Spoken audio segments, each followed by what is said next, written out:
6 वाजून गेलेत. डॉक्टर कावाच गेला असेल.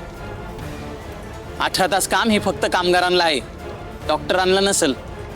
अरे बापरे, आता काय करायचं? अगं राणी, मला पण जरा गरगरल्यागत व्हायला लागले.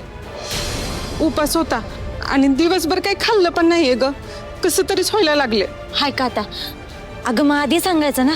तू एक काम कर, मी दुपारचा डब्बा खाल्ला नव्हता, तू माझा डबा खा आणि उपवास सोड. थांब, मी घेऊनच येते डबा. अगं राणी नको, घरी जाऊनच उपास सोडीन. बबल्या घरी वाट बघत असेल ना. बरं माधव काका, तुम्ही खाऊन घ्या. तुम्ही खा आणि मग औषधं घ्या. मी आले डबा घेऊन. थांबा. नाही नको पोरी, तू पण दुपारी जेवली नाहीस ना. तुझा डबा मी खाल्ली हो, तू काय खाणार? नाही नको. अहो तुम्ही माझी नका काळजी करू, मला काही नाही होत. तुम्ही खाऊन घ्या. नाही राणे, तू पण खा. सकाळ धरणं तू बी काय खाल्लं नाही, उगाच तुला बी काहीतरी होईल. बरं ठीक आहे, आपण एक काम करू. एक डबा आहे ना, आपण सगळे घास घास मिळून खाऊ. कवडे दादा, हा मी आलोच डबा घेऊन. कोणी ब्रेक दिला तुम्हाला? ब्रेक कोणी दिलाय तुम्हाला? अहो सर, ब्रेक नाही केलाय, ते माधव काकांना चक्कर आली. सर सगळेच कामगार खूप दमले. हे एवढ्या तास काम करायची सवय नाही ना कोणाला. मग ती सवय लावा. या तुमच्या आधीच्या सवयींमुळे ना कंपनीची काही प्रगती झाली नाही आजपर्यंत. सो आता आपल्याला त्या बदलायच्या आहेत. पण अहो सर, असं कसं चालेल?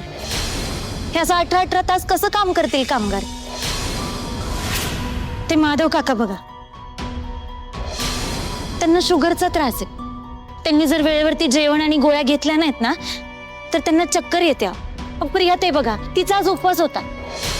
तिनं सकाळपासून काहीच खाल्लं नाही आणि आम्हा कोणालाच माहित नव्हतं की एवढा तास काम करावं लागेल, म्हणून कोणीच डब्बा नाही आणला. हो, तिनं उपवास सोडला नाही म्हणून तिला पण गरगरते.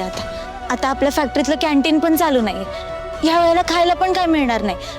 तर सगळेच कामगार खूप दमलेत. तुम्ही जरा विचार करा. अच्छा, मग त्यांना जाऊ द्या ना.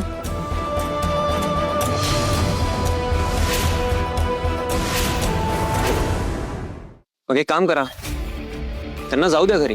खरंच घरी जाऊ द्यायचं सर? हो मग. K T, yes sir. कोणाचा उपवास आहे, कोणाला शुगरचा प्रॉब्लेम आहे. हे बघा, ज्यांना ज्यांना जायचं असेल ते जाऊ शकतात. केटी एक काम करा, यस सर. ज्यांना ज्यांना जायचं असेल त्यांची नावं नोट करून घ्या. Okay sir. सांगा कोणाकोणाला जायचंय.